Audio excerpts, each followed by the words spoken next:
नमस्कार मंडळींनो, मी तुळीच्या व्लॉगमध्ये तुमचं सर्वांचं स्वागत आहे। आज कार्तिकी एकादशीच्या तुम्हा सर्वांना खूप खूप शुभेच्छा। सकाळी उठले, चहा बनवला।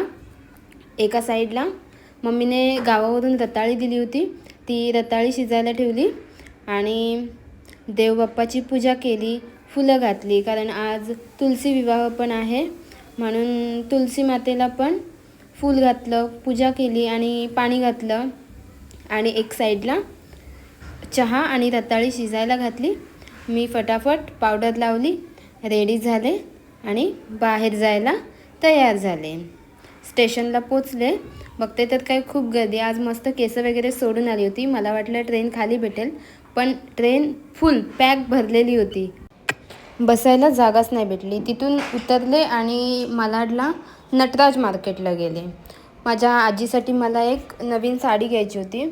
एका दुकानात गेलो, तिथे त्याने खूप साड्या दाखवल्या होत्या, खूप छान छान साड्या होत्या, पण त्या माझ्या आजीला नेसण्यासारख्या नव्हत्या, कारण ती एवढ्या हेवी साड्या तर नेसतच नाही आणि मला कॉटनमध्ये साडी पाहिजे होती।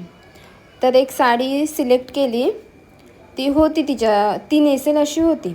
ही साडी मी तिच्यासाठी का घेतले हे नेक्स्ट व्हिडिओमध्ये तुम्हाला नक्की सांगेन।